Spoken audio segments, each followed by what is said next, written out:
So ಹಾಗಾಗಿ ಇನ್ನು ನನಗೆ ಜನ ಭರವಸೆ ಕೊಟ್ಟಿರೋ ಮುಖಾಂತರ ಬೆಂಗಳೂರು ಸೌತಲ್ಲಿ ನಾನು ಬಿಟ್ಟರೆ ಯಾರೂ ಕ್ಯಾಂಡಿಡೇಟ್ ಗೆಲ್ಲಕ್ಕೆ ಸಾಧ್ಯ ಇಲ್ಲ ಅಂತ ಹೇಳಿ ಪಣ ತೊಟ್ಟಿ ಜನಗಳು ನಿಂತಿದ್ದಾರೆ, ಅದು ಆಶೀರ್ವಾದ ಮಾಡಿದ್ದಾರೆ. ಇಲ್ಲಿ ಗಂಟ ನನಗೆ ಹೊಳೆನರಸೀಪುರದಿಂದ ಬಂದೇಗ್ಲಿಂದ ಇಲ್ಲಿ ಗಂಟ ಬೆಳೆಸ್ಕೊಂಡು ಬಂದಿದ್ದಾರೆ. ನಿಮ್ಮ ಮಾಧ್ಯಮದ ಮುಖಾಂತರ ಇವತ್ತೊಂದು ಹೇಳಕ್ಕೆ ಇಷ್ಟಪಡ್ತೀನಿ, ಯಾವುದೇ ಗಲ್ಲಿಯಲ್ಲೂ ಹಳ್ಳಿಯಲ್ಲೂ ಕೂಡ ಒಂದು ಸ್ಟಾರ್ಟಪ್ ಇಂಡಿಯಾ ಅಂತ ಪ್ರೋಗ್ರಾಮ್ ಇದೆಯಲ್ಲ, ಅದಕ್ಕೆ ನಾವು ಯಾವುದೇ ರೀತಿಯ ಅಡ್ಡತಡ ಬರದೆ ಕಂಪನಿಗಳ ಮಾಲೀಕರಿಗೆ ಯಾವುದೇ ರೀತಿಯ ಒತ್ತಾಯ ಧಮಕಿಗಳಿಗೆ ಒಳಪಡದೆ ನಾವು ಕೆಲಸ ಮಾಡಿ ಅವ್ರಿಗೆ ಸಾಥ್ ಕೊಡುವಂಥ ಕೆಲಸ ಆಮೇಲೆ ಕರ್ತವ್ಯ ನಮ್ದಾಗಿರ್ತದೆ. ಅದು ರೈಟ್ ಆರ್ ರಾಂಗು ಅಂತ ಹೇಳ್ಬಿಟ್ಟು ಸೆಂಟ್ರಲ್ ಗೌರ್ಮೆಂಟ್ ಡಿಸೈಡ್ ಮಾಡಬೇಕು, ಸ್ಟೇಟ್ ಗೌರ್ಮೆಂಟ್ ಡಿಸೈಡ್ ಮಾಡಬೇಕು, ಹೋಮ್ ಮಿನಿಸ್ಟ್ರಿ ಡಿಪಾರ್ಟ್ಮೆಂಟ್ ಹಾಗೆ ಕನ್ಸ್ಯೂಮರ್ ಅಫೇರ್ಸ್ನವರು ಡಿಪಾರ್ಟ್ಮೆಂಟ್ ಅವರು ಇದು ಮಾಡಬೇಕು. ಗಲ್ಲಿಯಲ್ಲಿ ಯಾರೋ ಪುಡಿ ರೌಡಿಗಳು ಕಾರ್ಪೊರೇಟರ್ಗಳು ಬಂದ್ಬಿಟ್ಟು ನಾವು ಡಿಸೈಡ್ ಮಾಡ್ತೀವಿ ನೀವು ಅಲ್ಲಿ ಆಫೀಸ್ ಮಾಡಬೇಕೋ ಇಲ್ವೋ ಆ ಥರ ಇದಿಲ್ಲ.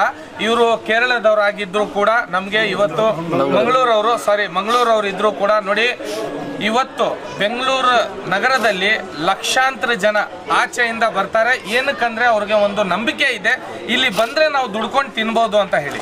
ಈ ನಂಬಿಕೆಯಿಂದ ಬರುವಂಥ ಜನಗಳಿಗೆ, ನಮ್ಮನ್ನು ನಂಬಿರೋ ಅಂಥವ್ರಿಗೆ ನಾವು ದಾರಿ ತೋರಿಸ್ಕೊಡುವಂಥದ್ದು ಇದು ನಾವು ಮಾಡಬೇಕಾಗಿರುವಂಥದ್ದು ಕೆಲಸ.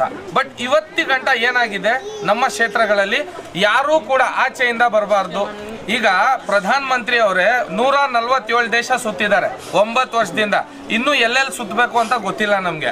ಸೊ ಅವ್ರು ಸುತ್ತಿ ದೇಶವನ್ನು ಇನ್ನೊಂದು ದೇಶಕ್ಕೆ ಅಟ್ಯಾಚ್ ಮಾಡಿದ್ರೆ ಅದು ಬಿಸ್ನೆಸ್ ಡೆವಲಪ್ಮೆಂಟು. ಒಂದು ಊರಿಂದ, ಒಂದು ಹಳ್ಳಿಯಿಂದ, ಒಂದು ಬಡತನ ಮನೆಗಳಿಂದ ಬಂದು ಇಲ್ಲಿ ದುಡಿದ್ರೆ ತಪ್ಪಿದೆಯಾ?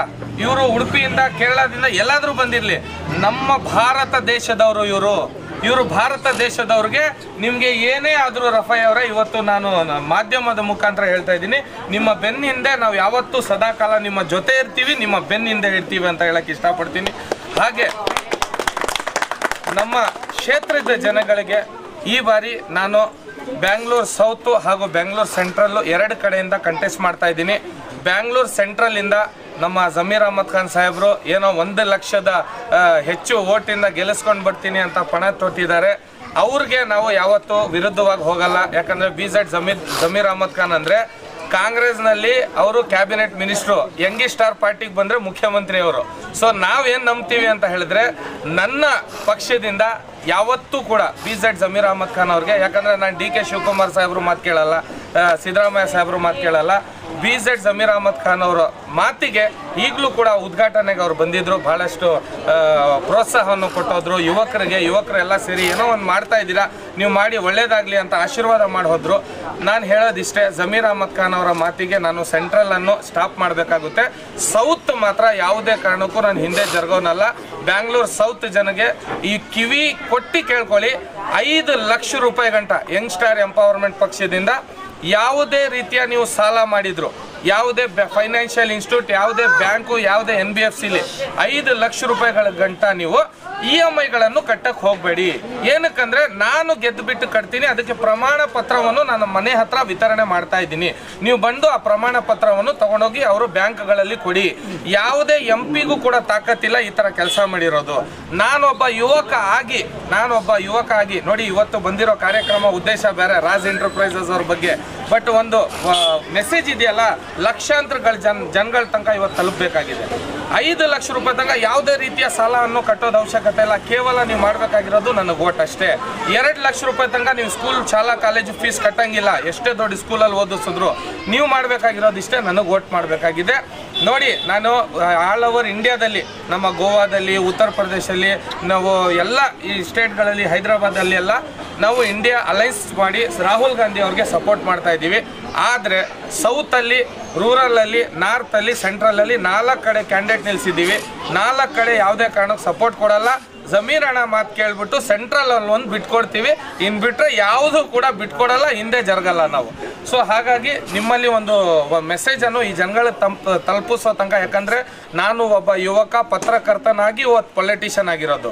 ಈ PPP 3 ಇದೆಯಲ್ಲ, ಪತ್ರಕರ್ತ, ಪೊಲೀಸು, ಪೊಲಿಟಿಷಿಯನ್, ಈ 3ಕ್ಕೂ ಜನ ನಂಬಲ್ಲ ಅಂತಾರೆ. ಆದರೆ ಇವ್ರನ್ನೇ ನಂಬಬೇಕಾಗಿರೋದು, ಇವರೇ ಪ್ರಾಮಾಣಿಕವಾಗಿರ್ಬೇಕಾಗಿರೋದು. ಇವತ್ತು ಅವರಿಂದಾನೇ ಮೋಸ ಹೋಗ್ತಾ ಇರೋದು ಜನಗಳು. ಸೊ ಪತ್ರಕರ್ತರಿಗೂ ಕೂಡ ನೀವು ಬಂದಿದ್ದು ನಿಮ್ಮ ನಿಮ್ಗೆಲ್ಲರಿಗೂ ಕೂಡ ಧನ್ಯವಾದಗಳು. ನೀವು ಇಷ್ಟೆಲ್ಲ ಸಹಾಯ ಮಾಡ್ತಾ ಇದ್ದೀರಾ. ಹಾಗೆ ನಮ್ಮ ರಾಜ್ ಎಂಟರ್ಪ್ರೈಸಸ್ ಅವರ ಮಾಲೀಕ ಏನಿದ್ದಾರೆ ಅವ್ರಿಗೂ ಕೂಡ ನೀವು ಸಪೋರ್ಟ್ ಮಾಡಿ. ಬಹಳಷ್ಟು ಜನಗಳಿಗೆ ಇವರು ಅನುಕೂಲ ಮಾಡಿಕೊಟ್ಟಿದ್ದಾರೆ. ಕೋಟ್ಯಾಂತರ ರೂಪಾಯಿ ಪ್ರಾಡಕ್ಟ್ಗಳನ್ನು ಇವರು ಕೊಟ್ಟಿದ್ದಾರೆ. ಇಲ್ಲಿ ನೋಡಿ ಎಲ್ಲ ಇದೆ. ಆಮೇಲೆ ಯಾವುದೇ ಕಂಪ್ನಿಯನ್ನು ಮಾಡಬೇಕು ಅಂತ ಹೇಳಿದ್ರೆ ಮೋದಿ GST ಮಾಡದೆ ನಾವು ಮಾರ್ಬಿಟ್ರೆ ಬಿಟ್ಬಿಡ್ತಾರಾ ಅಲ್ವಾ? ನಾವು ಏನಾರ ಮಾಡಬೇಕು ಅಂದರೆ GST ಕಟ್ಟಬೇಕು. 1000 ರೂಪಾಯಿ ಇವ್ರು ಜನಗಳ ಹತ್ರ ತಗೋತಾರೆ ಅಂದರೆ 18% ಅಂದರೆ 180 ರೂಪಾಯಿ ಇವ್ರು GST ಕಟ್ಟಬೇಕು. ಇಲ್ಲ ಅಂದರೆ ಇವ್ರಿಗೆ ED CBI ಇನ್ನೇನೇನೇನಿದೆ ಗೊತ್ತಿಲ್ಲ. ಇನ್ನು ನಮಗೆ ಮುಂದೆ ಏನೇನು ಕಾದಿದೆಯೋ ಗೊತ್ತಿಲ್ಲ. ಯಾಕಂದರೆ ಅರವಿಂದ್ ಕೇಜ್ರಿವಾಲ್ ಅವ್ರನ್ನ ಅರೆಸ್ಟ್ ಮಾಡಿದ್ದಾರೆ. ಯಾಕಂದರೆ ಇದು ಅವರು ನಡೆಸ್ತಾ ಇರುವಂಥ ದಬ್ಬಾಳಿಕೆ. ಬಹಳಷ್ಟು ಮೀಡಿಯಾದವ್ರು ಕೇಳಿದ್ರು ಅರವಿಂದ್ ಕೇಜ್ರಿವಾಲ್ಗೆ ಅರೆಸ್ಟ್ ಮಾಡಿದ್ರು ನೀವೇನು ಹೇಳಲ್ಲ ಅಂತ ಹೇಳಿದ್ರೆ, ಇರೋಂತಹ ಇದು ಈ ರಾಜ್ಯವನ್ನು ಆಳ್ತಾ ಇರುವಂಥ ರಾಜನಿಗೆ ಎತ್ತಾಕೊಂಡು ಹೋಗಿದ್ದಾರೆ ಇವರು. ಅಂದರೆ ಇನ್ನು ಯಾವ ರೀತಿ ಇವರು ನಿಮ್ಮ ಜನಗಳ ಜೊತೆ ನಡ್ಕೊಳ್ಳಲ್ಲ. ಇವರು ಸ್ವಲ್ಪ ಯೋಚನೆ ಮಾಡಬೇಕಾಗಿದೆ. ಈ ಬಾರಿ ದೇಶದಲ್ಲಿ ಎಲ್ಲ ಕಡೆನೂ ಬದಲಾವಣೆ ಬೇಕಾಗಿದೆ. ಪ್ರತಿಯೊಂದು ಬಿಸ್ನೆಸ್ಸಲ್ಲಿ ಮೋದಿ ಇದ್ದಾರೆ. ಪ್ರತಿ ಮನೇಲಿ ನಲ್ಲಿ ನೀರು ಬರ್ತದಲ್ಲ ಅದರಲ್ಲೂ ಕೂಡ ಮೋದಿ ಅಂತ ಬಿದ್ರು ಬಿಲ್ಬೋದು ನೆಕ್ಸ್ಟ್. ಏನಕ್ಕಂದ್ರೆ ಇವರು ಮೋದಿತನ. ಅದಕ್ಕೆ ನಾನು ಹೇಳೋದು BJP ಹಟಾವ್ ದೇಶ್ ಬಚಾವ್. ಅಷ್ಟೇ ನನ್ನ ಉದ್ದೇಶ. ಎಲ್ಲರೂ ಕೂಡ ಒಳ್ಳೇದಾಗಲಿ ಅಂತ.